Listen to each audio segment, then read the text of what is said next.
Hi, hello, வணக்கம் and welcome to Daddy Pillai. இன்னைக்கு என்ன வீடியோ பார்க்க போறோம் அப்படின்னா இன்னைக்கு வந்து ஒரு vlog தான் பார்க்க போறோம். ஸோ இன்னைக்கு ஃப்ரைடே அப்படின்றதுனால மார்னிங்ல இருந்து நைட் வரைக்கும் என்ன நடந்தது அப்படின்ற வீடியோ தான் நம்ம பார்க்க போறோம். ஸோ ஃபர்ஸ்ட் வந்து இப்போ காலையில அப்படின்றதுனால நமக்கு வேலை கிச்சனுக்குள்ள போற வேலை தான். ஸோ கிச்சன்ல இருந்து நம்ம இன்னைக்கு vlog ஸ்டார்ட் பண்ணலாம். வீடியோக்குள்ள போறதுக்கு முன்னாடி நம்ம டாடி பிள்ளை சேனலை சப்ஸ்கிரைப் பண்ணாதவங்க சப்ஸ்கிரைப் பண்ணிக்கோங்க. கூடவே பெல் பட்டனை கிளிக் பண்ணி ஆள் கொடுங்க. வாங்க இப்போ நம்ம வீடியோக்குள்ள போகலாம்.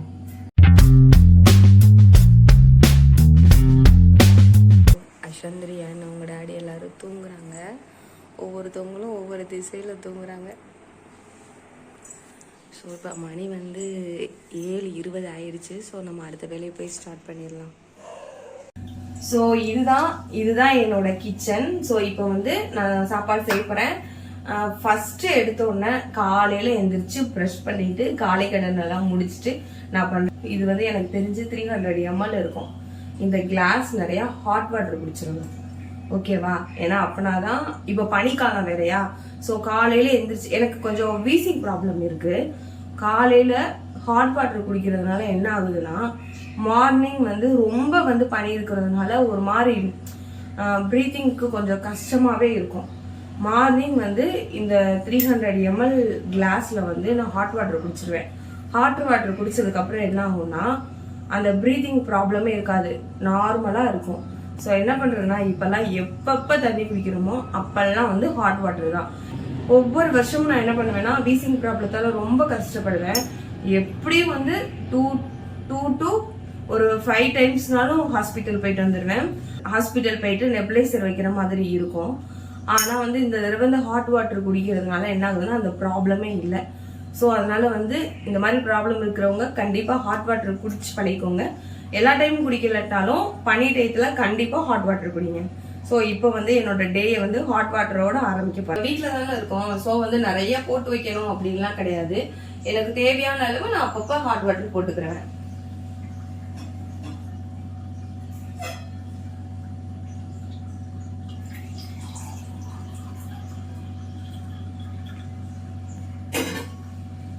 ஸோ இப்போ நான் அதை குடிச்சிட்டு வந்துடுறேன். வந்து நமக்கு ஃப்ரெஷ்ஷாக வந்து இந்த டே ஸ்டார்ட் பண்ண முடியும். இல்லைன்னா ப்ரீத்திங் ப்ராப்ளம் இருந்துகிட்டே இருக்கும். ஸோ வந்து இப்போ நான் ஹாட் வாட்டர் குடிச்சாதான் அடுத்து ஃப்ரெஷ்ஷே ஆக முடியும். ஸோ ஹாட் வாட்டர் குடிச்சிட்டு வந்தாச்சு. இப்போ நம்ம வந்து ஃபர்ஸ்ட் என்ன பண்ண போகிறோம் அப்படின்னா காலையில் வந்து நாங்கள் வந்து புழுங்கல் அரிசியில தான் சமைப்போம். ஸோ அரிசி கொஞ்சம் நல்லா ஊறிச்சு அப்படின்னா சீக்கிரம் குக் ஆயிடும். ஸோ அதனால என்ன பண்ணுவோம் அப்படின்னா எங்களுக்கு வேணுங்கிற அரிசி வந்து நாங்கள் ஃபர்ஸ்டே தண்ணியில் ஊற வச்சிருவேன்.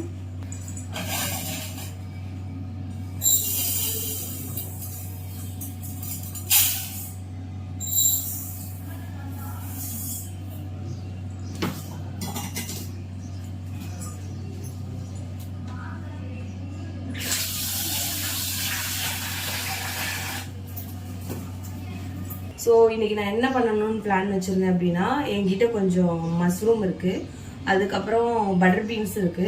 ஸோ இதை வச்சு வந்து மட்டன் குழம்பு ஸ்டைலில் ஒரு கிரேவி மாதிரி பண்ணலாம் அப்படின்னு சொல்லிட்டு நேற்று நைட்டு நான் பிளான் வச்சிருந்தேன். ஸோ இப்போ நம்ம அதை பண்ண ஆரம்பிச்சிடலாம். நம்ம வந்து ஃப்ரிட்ஜில் போய் எல்லாத்தையும் தேடி எடுத்துட்டு வரோம் என்னென்னு இருக்குன்னு. நான் என்ன பண்ணுவேன்னா இந்த மாதிரி ஒரு கூடை வச்சுக்கிருவேன். இந்த கூடையில் வந்து வேணுங்கிறதெல்லாம் எடுத்து அவங்க கொண்டு போய் வச்சுருவேன். ஸோ மஷ்ரூம், அப்புறம் என்ன வேணும், கொத்தமல்லி, தக்காளி, ஒரு 4 தக்காளி எடுத்து வச்சுக்கோங்க. அதுக்கப்புறம்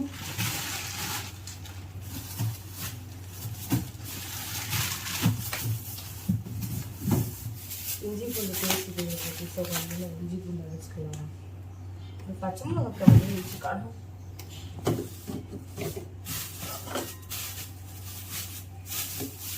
பச்சை மிளகா, அப்புறம் பட்டர் பீன்ஸ்.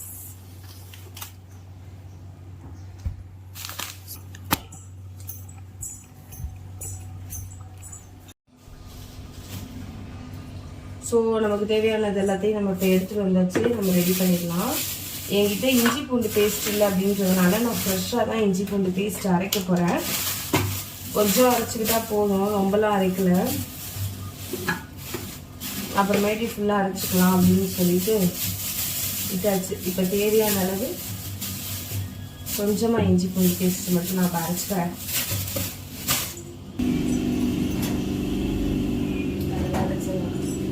பார்த்தேன் இஞ்சி பூண்டு பேஸ்ட் பண்ணுறதுக்கு ரொம்ப லேட் ஆகும். கீழே போயிட்டு கீழே எங்கள் மாமியார் வீட்டில் இஞ்சி பூண்டு பேஸ்ட் இருந்தது. ஸோ நான் எடுத்து வந்துட்டேன். இப்போ வந்து கிரேவி செய்ய ஆரம்பிச்சிடலாம். ஏன்னா டக்குன்னு முடிஞ்சிடும். ஏன்னா இஞ்சி பூண்டு பேஸ்ட்டுக்கு தான் கொஞ்சம் லேட் ஆகும். ஸோ வெங்காயம் தக்காளி இதெல்லாம் கடன்னு கட் பண்ணி போட்டோம்னா ஈஸியாக முடிஞ்சிடும். ஸோ இப்போ நம்ம பண்ணிடலாம்.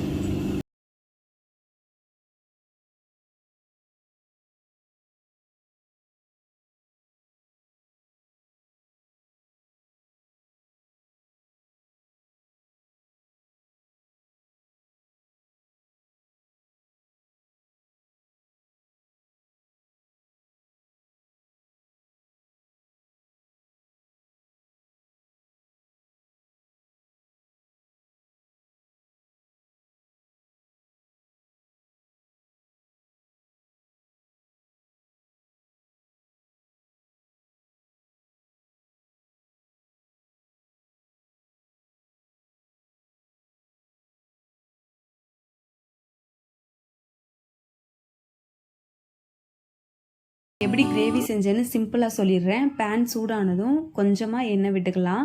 எண்ணெய் காஞ்சதுக்கப்புறம் பட்டை, கிராம்பு, ஏலக்காய், லவங்கம் எல்லாத்துலேயும் ஒன்று ஒன்று போட்டுக்கிறேன். இது கூட நம்ம கட் பண்ணி வச்சுருக்கிற சின்ன வெங்காயத்தையும் நான் 2 போட்டுக்கிறேன். ஸோ வெங்காயம் வந்து சீக்கிரமாக வதங்குறதுக்காக கொஞ்சமாக கல்லுப்பு போட்டு நல்லா வதக்கிடலாம். இது கூட நான் ஒரு 3 பச்சை மிளகாய் நீல வாக்கில் கட் பண்ணி வச்சுருக்கேன், அதையும் சேர்த்துக்கிறேன். 3 தக்காளி குட்டி குட்டியாக கட் பண்ணி வச்சுருக்கேன், அதையும் சேர்த்துக்கிறேன். இது கூட 1.5 ஸ்பூன் இஞ்சி பூண்டு பேஸ்ட் நான் போட்டுக்கிறேன். ஏன்னா நான்வெஜ்னா கொஞ்சம் அதிகமாக போடலாம், ஏன்னா வெஜ்ஜு தானே. ஸோ கொஞ்சமாக போட்டால் போதும். நல்லா எண்ணெய் பிரிய வதக்கிடணும். அப்போனா தான் வந்து கிரேவி நல்லா கிரேவி மாதிரி இருக்கும். இல்லைனா வந்து வெங்காயம் தக்காளி தனியாக இருக்கும், குழம்பு தனியாக இருக்கும். அப்போ வந்து கொஞ்சமாக குழம்பு வச்சா எப்படி இருக்கும் அந்த மாதிரி இருக்கும். ஸோ கிரேவி மாதிரி இருக்காது. நான் நான்வெஜ்ஜுக்கெலாம் எப்பயுமே வந்து எங்கள் ஊர் ஸ்டைலில் அரைக்கிற மசாலா பொடி தான் நான் யூஸ் பண்ணுவேன். சென்னை சிட்டியில் எப்படின்னா குருமாவுக்கு, சிக்கனுக்கு, மட்டனுக்கு, சாம்பாருக்கு எல்லாத்துக்கும் ஒரே பொடி தான் யூஸ் பண்ணுவாங்க. நாங்கள் வந்து மட்டன் சிக்கனுக்கு ஒரு பொடி யூஸ் பண்ணுவோம், மீன் குழம்புக்கு ஒரு பொடி யூஸ் பண்ணுவோம், சாம்பாருக்கு ஒரு பொடி யூஸ் பண்ணுவோம். 3க்கும் வேறு பொடி யூஸ் பண்ணுவோம். எங்கள் பொடியில் வந்து பெருசாக பருப்பு அதெல்லாம் இருக்காது. சீரகம், சோம்பு, மல்லி, மிளகு, கசகசா இந்த 5 தான் இருக்கும். நான்வெஜ்ஜுக்கு வந்து மீன் குழம்புக்கு பட்டை, கிராம்பு, ஏலக்காவை கட் பண்ணிடுவோம். ஆனால் மட்டன், சிக்கனுக்கு, குருமாக்கெல்லாம் பட்டை, கிராம்பு, ஏலக்காய் இருக்கும். ஸோ சாம்பாருக்கு வேறு மாதிரி அரைப்போம். ஸோ அந்த பொடி தான் நான் யூஸ் பண்ணுவேன். இது கூட மசாலா பொடி போட்டதுக்கப்புறம் கொஞ்சமாக வந்து தண்ணி விட்டுக்கலாம், இல்லாட்டா வந்து மசாலா பொடி வந்து கருகிரும். நாங்கள் வந்து எங்கள் ஊர்லலாம் மிளகா பொடி தனியாக அரைச்சி வச்சுக்கிடுவோம். ஆனால் இங்கே வந்து மிளகா பொடி எல்லாமே சேர்ந்து தான் இருக்கும், மசாலா கூட சேர்ந்து தான் இருக்கும். இப்போ நான் க்ளீன் பண்ணி வச்சுருக்கிற மஷ்ரூம், பட்டர் பீன்ஸ் 2யும் நான் சேர்த்துக்கிறேன். பட்டர் பீன்ஸ், மஷ்ரூம் சேர்த்துட்டு ஓவராக குக் பண்ண வேணாம், ஏன்னா 2மே டக்குன்னு குக் ஆயிரும். ஸோ 5 மினிட்ஸில் குக் ஆயிரும். அதுக்கப்புறம் நம்ம அரைச்சி வச்சுருக்கிற தேங்காயையும் நம்ம இது கூட சேர்த்துக்கலாம். அவ்வளோதான், லஞ்ச் ரெடி ஆயிடுச்சு. இப்போ வந்து நான் அஸ்வந்துக்கும் ரியானுக்கும் மட்டும்தான் நான் லஞ்ச் பேக் பண்ண போகிறேன். இப்போ வந்து நான் ஜூஸ் போட போகிறேன். எதுக்காக இந்த தக்காளி ஜூஸ் போட போகிறேன்னா, என்னோட மூஞ்சியில் வந்து ரொம்ப பிம்பிள்ஸ் இருந்தது, அதுக்கப்புறம் பிளாக் மார்க்ஸ் வந்து அதிகமாக இருந்துச்சு. ஸோ இப்போ என்னன்னா ஜூஸ் குடிக்கிறதுனால கொஞ்சம் கம்மியாக இருக்குது, முன்னைக்கு இப்போ பரவாயில்ல. ஸோ அதனால் வந்து மார்னிங் வந்து ஜூஸ் எடுத்துக்கிறேன். ஏதாவது ஒரு ஜூஸ் எடுத்துக்கிறேன், ஏபிசி ஜூஸு, இல்லாட்டா தக்காளி ஜூஸு, பொமக்ரானட் ஜூஸு, ஏதாவது ஒரு ஜூஸ் எடுத்துக்குவேன். இல்லை தக்காளி.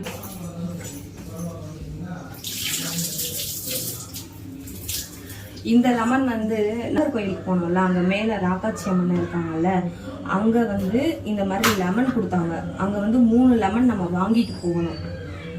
சாமியை பார்க்க போகும்போது 3 லெமனும் நெய்யும் வாங்கிட்டு போகலாம், இல்லைன்னா அர்ச்சனை பண்ணுறதுக்கு தேங்காய், வாழைப்பழம் எல்லாமே வாங்கிட்டு போகலாம். ஆனால் நாங்கள் என்ன பண்ணோம், 3 லெமனும் ஒரு நெய் டப்பாவும் வாங்கிட்டு போனோம். ஸோ அங்கே உள்ள பெரிய ஒரு விளக்கு எரிஞ்சுக்கிட்டு இருக்கோம், அதுலேருந்து நெய்யை வந்து நம்ம ஊற்றிடணும். நமக்கு வந்து சாமி பாதத்தில் வச்சு ஒரு 3 லெமன் கொடுப்பாங்க. ஒரு லெமனை என்ன பண்ணாங்கன்னா, வீட்டு நிலையில நீங்கள் வந்து கட்டிடுங்க, இன்னொரு 2 லெமனை வந்து லெமன் சாதம் செஞ்சு சாப்பிடுங்க அப்படின்னு சொல்லிட்டு கொடுத்தாங்க. ஸோ இப்போ பனிக்காலன்றதுனால யாரும் லெமன் சாதம் சாப்பிட்றதில்ல, அதனால நான் மட்டும் இந்த மாதிரி ஜூஸ் போட்டு குடிப்பேன். இதில் வந்து 2 தக்காளி, ஒரு 1/2 லெமன் நான் பிழிஞ்சு விட்டுருக்கேன். பெரிய லெமனாக இருந்ததுனால நான் 1/2 லெமன் எடுத்திருக்கேன்.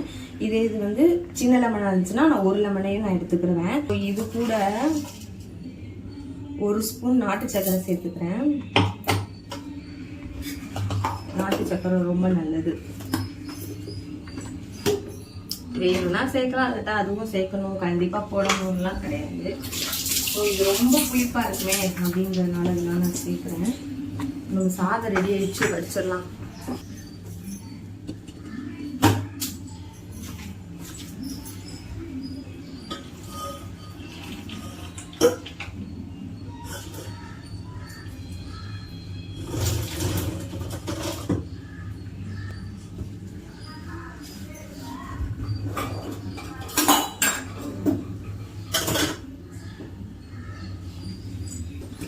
இப்போ அதை நம்ம அடிச்சிடலாம். ஸோ அவ்வளோதான், அடிச்சாச்சு. இதில் கொஞ்சமாக கொலுசுலாம் அதிகமாக இருக்கும், அதனால இதை நான் ஃபில்டர் பண்ணிடுறேன்.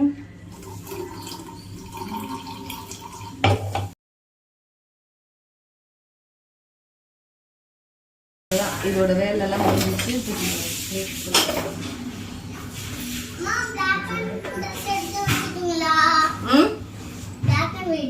எடுத்து வச்சுட்டேன்.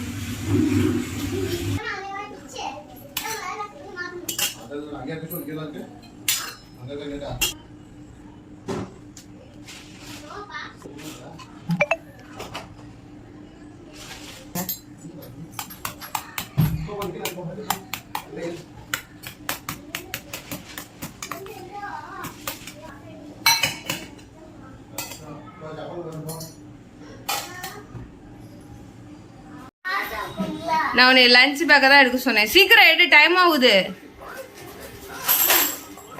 உனக்கு லஞ்ச் பேக்னா என்னன்னே தெரியாதா?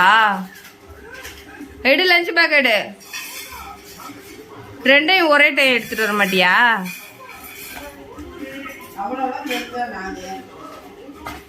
ஏன் அது பொறுமையா எடுத்துட்டு வர மாட்டியா?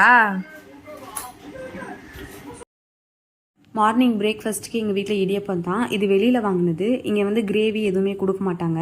இங்கே உள்ளவங்களாம் என்ன பண்ணுவாங்கன்னா, பாக்கெட் பால் இருக்குல்ல, அதை காய்ச்சி அதை தான் ஊற்றி சாப்பிடுவாங்க. எங்கள் ஊர்லலாம் நாங்கள் அப்படி சாப்பிட மாட்டோம், எங்களுக்கு பிடிக்காது. சர்க்கரை, தேங்காய் பூ, அதுக்கப்புறம் நல்லெண்ணெய் இதெல்லாம் ஊற்றி நல்லா பிசைஞ்சு தான் சாப்பிடுவோம். ஸோ எனக்கு இப்படி சாப்பிட்டா தான் பிடிக்கும். ஸோ நான் மட்டும் இப்படி சாப்பிடுவேன்.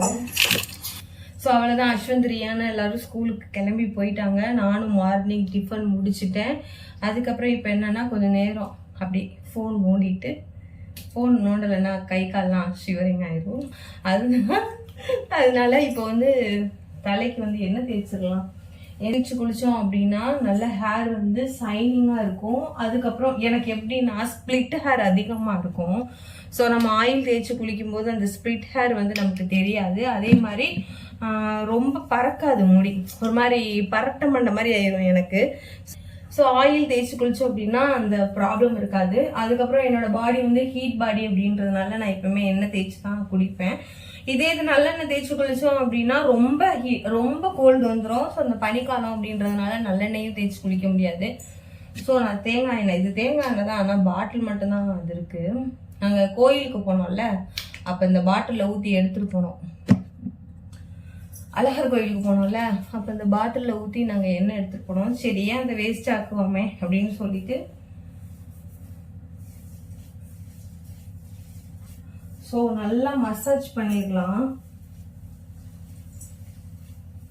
ரியான் இருந்தா எனக்கு ரியான் மசாஜ் பண்ணி விடுவான். ஒரு கட்டை ஒன்று இருக்கு,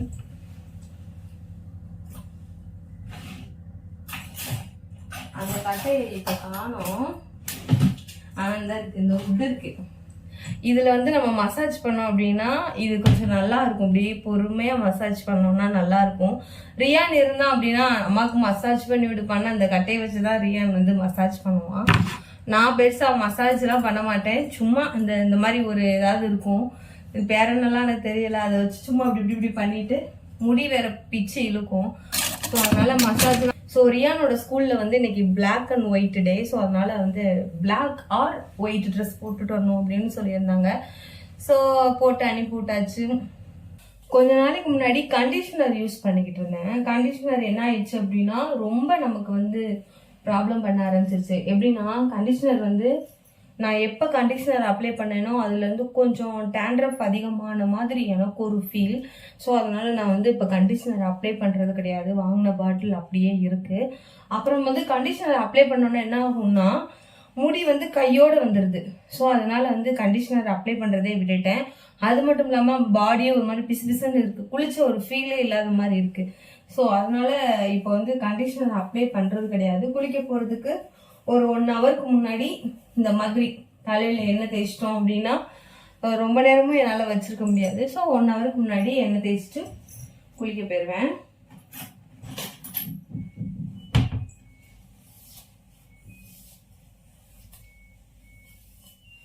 சிக்கெல்லாம் எடுக்க மாட்டேன். இப்போ ஒருக்கா சிக்கு எடுத்தோம்னா இப்போ ஒரு முடி வரும், அப்புறமேட்டு சிக்கு எடுக்கும் போது அப்புறம் கொஞ்சம் முடி வரும். அதனால சிக்கெல்லாம் எடுக்கிறது கிடையாது. அப்படியே தூக்கி வாரி ஒரு கொண்டை இந்த மாதிரி ஏதாவது கிளச்சரை போட்டோம்னா அதான் வேலை முடிஞ்சிருச்சு. அதுக்கப்புறம் என்ன பண்ணணும்னா என்னோட ஃபேஸ் வந்து ரொம்ப ஆயிலி ஃபேஸ் அப்படின்றதுனாலையும் எனக்கு ரொம்ப பிம்பிள்ஸ் இருந்துச்சு அப்படின்றதுனாலையும் நான் என்ன பண்ணுவேன்னா டெய்லி வந்து 5 டைம்ஸ் வந்து ஃபேஸ் வாஷ் பண்ணுவேன். என்கிட்ட என்ன ஃபேஸ் வாஷ் இருக்கோ அதில் தான். நம்ம இந்த ஃபேஸ் வாஷ் அந்த ஃபேஸ் வாஷ் அப்படிலாம் கிடையாது. நம்ம எந்த ஃபேஸ் வாஷ் வேணாலும் யூஸ் பண்ணிக்கலாம். ஆனால் வந்து பர் டேக்கு வந்து 5 டைம்ஸ் யூஸ் பண்ணணும். ஆக்சுவலாக வந்து ப்ரெக்னெண்ட்டாக இருக்கும்போது ஒரு டாக்டர் சொன்னாங்க, ஏன் உங்கள் ஃபேஸ் எல்லாம் இப்படி இருக்குது, என்ன யூஸ் பண்ணுறீங்கன்னு கேட்டாங்க. அவங்க தான் வாலண்டரியாக வந்து கேட்டாங்க. இல்லை மேம் எதுவும் யூஸ் பண்ணலை, சிந்தால் சோப் மட்டும்தான் யூஸ் பண்ணுறேன் அப்படின்னு சொன்னேன். அவங்க சொன்னாங்க எந்த சோப் வேணாலும் யூஸ் பண்ணுங்க, ஆனால் ஒரு நாளைக்கு 5 டைம்ஸ் வந்து ஃபேஸ் வாஷ் பண்ணுங்க, அப்படின்னா தான் இந்த பிம்பிள்ஸ் எல்லாம் போகும் அப்படின்னு சொன்னாங்க. ஸோ நான் வந்து அவங்க சொல்லும்போது நான் கேட்டேன். அதுக்கப்புறம் என்னால் கேர் எடுத்துக்க முடியல. ஆக்சுவலாக இந்த ப்ரெக்னெண்ட்டாக இருந்ததுனால என்னால் ஃபேஸ் வாஷ்லாம் பண்ண முடியல. அப்படியே நான் விட்டுட்டேன். அப்புறமும் எனக்கு அடிக்கடி ஃபேஸ் வாஷ் பண்ணிக்கிட்டே இருந்தோம்னா வீசிங் ப்ராப்ளம் இருக்கிறதுனால அந்த சில் இதெல்லாம் ஒத்துக்காது. ஸோ அந்த இதை பண்ணுறதில்ல. ஆனால் இப்போ கொஞ்ச நாளைக்கு முன்னாடி ரொம்ப அதிகமாகிருச்சு. மூஞ்சியெல்லாம் கருப்பாக இருந்தது. ஸோ அதனால நான் என்ன பண்ணேன்னா திருப்பி அதை ஃபாலோ பண்ண ஆரம்பித்தேன். இப்போ வந்து அதை ஃபாலோ பண்ணி இப்போ கொஞ்சம் கண்ட்ரோல் பண்ணி வச்சுருக்கேன். எப்படியும் ஒரு நாளைக்கு வந்து 5 டைம்ஸ் நான் ஃபேஸ் வாஷ் பண்ணிடுவேன். காலையில் எந்திரிச்சோன்னா ஃபேஸ் வாஷ் பண்ணிடுவோம். அப்புறம் வந்து 10 to 11 இந்த டைமிங்கில் ஒரு தடவை ஃபேஸ் வாஷ் பண்ணுவேன். ஆஃப்டர்நூன் ஒரு தடவை, குளிக்கும் போது எப்போ குளிக்கிறேனோ அப்போ, நைட்டு தூங்க போகிறதுக்கு முன்னாடி. ஸோ 5 டைம்ஸ் ஃபேஸ் வாஷ் பண்ணிடுவேன். 3 டைம்ஸ் வந்து ஃபேஸ் வாஷ் யூஸ் பண்ணி ஃபேஸ் வாஷ் பண்ணுவேன். 2 டைம் வந்து சும்மா வெறும் பிளெயின் வாட்டரில் வந்து ஃபேஸ் வாஷ் பண்ணுவேன். ஸோ இப்போ வந்து எனக்கு ஃபேஸ் வாஷ் பண்ணுற டைம் வந்துருச்சு. ஏன்னா ஆயில் வேறு தேய்ச்சிருக்கேன்னா ஸோ வந்து நான் போய் ஃபேஸ் வாஷ் பண்ணிவிட்டு அதுக்கப்புறம் கடன்னு அடுத்த வேலையெல்லாம் ஆரம்பிக்கணும். ஸோ அன்றைக்கி வெள்ளிக்கிழமை வேறு. ஸோ இப்போ நான் போய் ஃபேஸ் வாஷ் பண்ணி அவ்வளோதான். ஃபேஸ் வாஷ் பண்ணியாச்சு, தண்ணி குடிச்சாச்சு. இப்போ வந்து கிச்சனுக்குள்ளே வந்தாச்சு. இப்போ நிறையா வேலை வந்து எப்பயுமே கிச்சனுக்குள்ளே தான் இருக்கும். என்னென்னா இப்போ காலையில் யூஸ் பண்ண பாத்திரம், நைட்டெல்லாம் யூஸ் பண்ண பாத்திரம் அதெல்லாம் நிறையா இருக்கும்ல. ஸோ நான் என்ன பண்ணுவேன்னா கொஞ்சமாக இருந்துச்சு அப்படின்னா ஷிங்க்குள்ளே கழுவிடுவேன். கொஞ்சம் அதிகமாக இருந்துச்சுன்னா இங்கே கிச்சனுக்குள்ளே வந்து இங்கே பால்கனி இருக்குது. ஸோ பால்கனியில் எல்லாத்தையும் அள்ளி போட்டுட்டு அதுக்கப்புறம் வந்து உட்காந்து வாஷ் பண்ணுவேன். ஏன்னா ரொம்ப நேரம் நின்றுட்டு வாஷ் பண்ண முடியாது. அது மட்டும் இல்லாமல் நமக்கு இங்கே கிச்சன் இப்போ நம்ம ஏதாவது கிச்சனில் வேலை இருந்துக்கிட்டே இருக்கும். வெளியில் போட்டுட்டு வீடு பெருக்கிட்டு தொடச்சிட்டு லாஸ்ட்டாக தான் பாத்திரம் வளர்க்குறதுக்கு நான் வெளியில் போவேன்.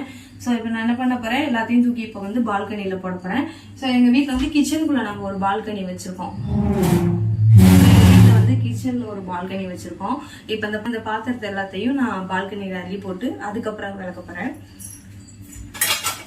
ஸோ எல்லா வேலையும் முடிச்சுட்டு வீட்டுக்குள்ள உள்ள வேலையெல்லாம் முடிச்சுட்டு லாஸ்டா வெளி வேலைக்கு போகணும். ஏன்னா எனக்கு பாத்திரம் விளக்கும் போது ட்ரெஸ் எல்லாம் வந்து ஈரமாயிரும். அதனால நான் எப்பவுமே வெளியில போட்டு தான் விளப்பேன்.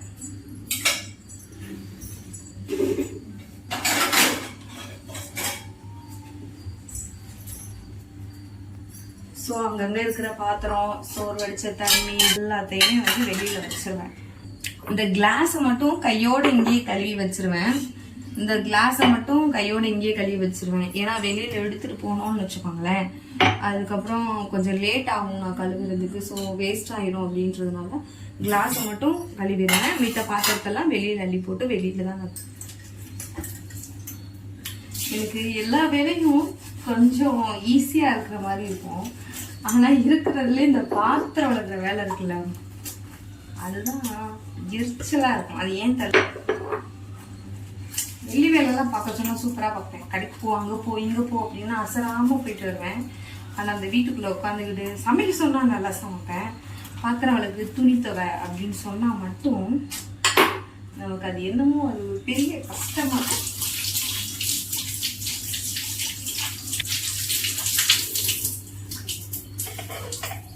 இது மட்டும் இது வந்து கொஞ்சமாக இது கூட வினிகர் சேர்த்துக்கிறேன். ஹாஃப் லெமன், கொஞ்சமாக சோடா உப்பு.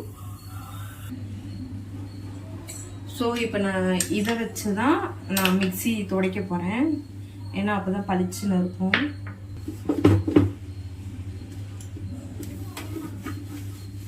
இந்த மூளை முடுக்குலலாம் க்ளீன் பண்ணணும்னா அந்த மாதிரி பட்ஸ் வச்சு க்ளீன் பண்ணால் சூப்பராக க்ளீன் ஆகிடும்.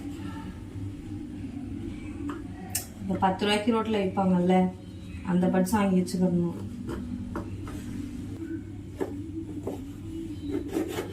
கார் வைக்கிற இடம் லைட்டாக கரை இருக்கும், அந்த கரையை க்ளீன் பண்ணி வச்சு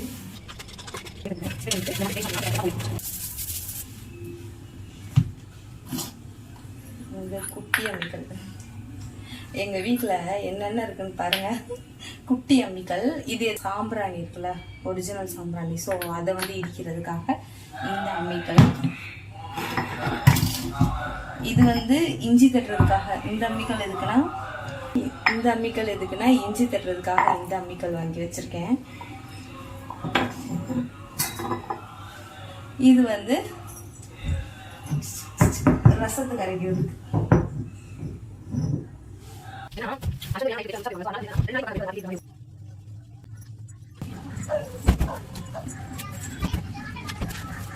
முன்னாடிலாம் வந்து வீக்லி ஒன்ஸ் தான் பெட் கவர் மாத்திக்கிட்டு இருந்தேன். ஆனா இப்போ வந்து அஸ்வந்துக்கு நாங்க வந்து டைப்பர் போடுறத நிப்பாட்டிட்டோம். ஸோ அவன் வந்து அடிக்கடி பெட்ல வந்து உச்சா போயிடுவான்றதுனால டெய்லி வந்து மாற்ற வேண்டியதா போயிடுச்சு. டைப்பர் போட்டுட்டு இருந்தோம். ஸோ டைப்பர் வேண்டாமா அப்படின்னு சொல்லிட்டான். ரியான் வந்து பெட்ல வந்து உச்சா போக மாட்டான், ஆனால் அஸ்வன் வந்து உச்சா போவான். ஸோ அவனுக்காக வேண்டி நாங்கள் டெய்லி வந்து பெட்டு கவர் மாற்றிக்கிட்டே இருப்போம். ஸோ எப்பயுமே பெட்டு கவர் போடும்போது இந்த ஓரம் இருக்குல்ல, இந்த ஓரத்தை வந்து முடிச்சு போட்டுறணும். அதே மாதிரி 4 பக்கமும் முடிச்சு போட்டுறணும். நாங்கள் வந்து பெட் ஸ்ப்ரெட்டை வந்து விரிச்சதுக்கு அப்புறத்துல வச்சு விட்டுறணும். அதே மாதிரி 4 பக்கமும்.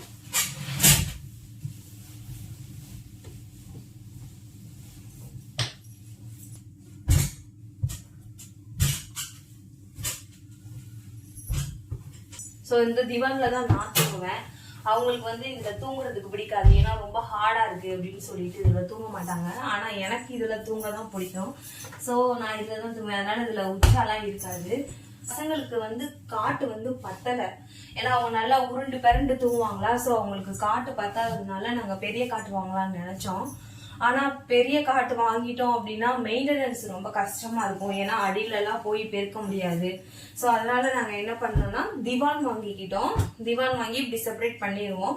நாங்க எப்ப தூங்குறோமோ அப்ப மட்டும் ரெண்டையும் அட்டாச் பண்ணிப்போம்.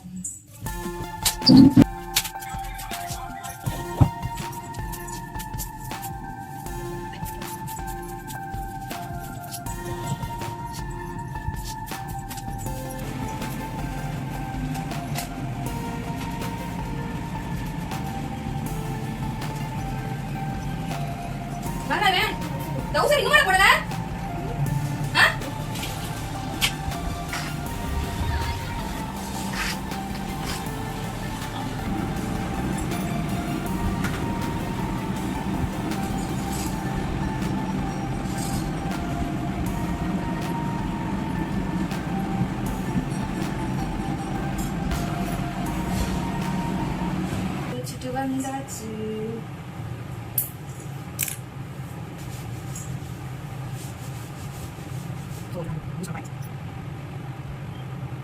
வந்த உடனே ஃபர்ஸ்ட் நம்ம போட வேண்டியது மாய்ஸ்சரைசர். நிவ்யாவோட மாய்ஸ்சரைசர். ஏன்னா எனக்கு இப்பதான் இந்த பிம்பிள்ஸ்லாம் ரொம்ப கம்மியாக ஆரம்பிச்சிருக்கு முன்னாடி. ஸோ இப்போ நம்ம என்ன பண்ண போறோம், குளிச்சுட்டு வந்தாச்சு. இப்போ என்ன பண்ண போறோம் அப்படின்னா விளக்கேற்றி சாமி கும்பிட போறோம். அதுதான் இப்போ எப்பயுமே நம்ம வந்து சாமி கும்பிட போகும்போது மங்களகரமா போகணுமா. அதாவது நமக்கு இது எல்லாமே கொடுத்தது சாமி. இந்த நல்ல உடுத்துறதுக்கு உடை, அதுக்கப்புறம் அணிகிறதுக்கு அணிகலன்கள், நல்ல சாப்பாடு, இதெல்லாம் கொடுத்தது வந்து நமக்கு சாமி தான். நம்ம எவ்வளோதான் உழைச்சாலும் இதெல்லாம் உழைக்கிற எல்லாத்துக்குமே எல்லாமே கிடைக்குதா? இல்லை. ஸோ இதெல்லாம் கொடுத்தது சாமி தான் அப்படின்றதுனால நம்ம சாமி கும்பிட போகும்போது அந்த நகைகள்லாம் போட்டுட்டு அந்த மேக்கப்லாம் போட்டுட்டு அப்படியே மங்களகரமாக போய் சாமி முன்னாடி நிற்கணுமா. அப்போனா தான் வந்து சாமி வந்து நம்ம பிள்ளைக்கு நம்ம கொடுத்ததெல்லாம் போட்டு நல்லா, இப்போ அம்மா எப்படி அவங்க வாங்கி கொடுத்ததெல்லாம் போட்டுட்டு அவங்க முன்னாடி போய் நின்றா எவ்வளோ ஆசையாக நம்மளை பார்ப்பாங்க. சரி நம்ம பொண்ணு எவ்வளோ அழகாக இருக்குது, சரி இந்த பிரேஸ்லெட் நல்லா இருக்குல்ல, இந்த மோதிரம் நல்லா இருக்குல்ல அப்படின்னு சொல்லிட்டு நம்மளை எப்படி அழகாக பார்ப்பாங்க. ஸோ அதே மாதிரி தான் சாமியை வந்து நம்மளை பார்ப்பாங்களாம். சரி நல்லா இருக்காங்க, சந்தோஷமா இருக்காங்க நம்ம மக்கள் அப்படின்னு சொல்லிட்டு நம்மளை பார்ப்பாங்களாம். அதனால வந்து நம்ம எப்பயுமே சாமி கும்பிட போகும்போது நம்ம இந்த மாதிரி மங்களகரமா போகணும். நம்ம கவலையோட போகும்போது சிம்பிளா போவோம், நல்லா மேக்கப் பண்ணிட்டு நல்லா தலையெல்லாம் வாரிக்கிட்டு பொட்டு வச்சு குங்குமம் வச்சு ஸோ நீட்டா நம்ம போய் இப்போ சாமி கும்பிடலாம். நான் இப்போ போய் மேக்கப் பண்ணிட்டு வந்துடுறேன். சாமி கும்பிட்டாச்சு. உங்களுக்கு இந்த வீடியோ பிடிச்சிருந்துச்சுன்னா லைக் பண்ணுங்க, ஷேர் பண்ணுங்க, மறக்காம டாடி பிள்ளை சேனல்ல சப்ஸ்கிரைப் பண்ணுங்க. இன்னொரு வீடியோவில் பார்க்கலாம். தேங்க்யூ, பாய்.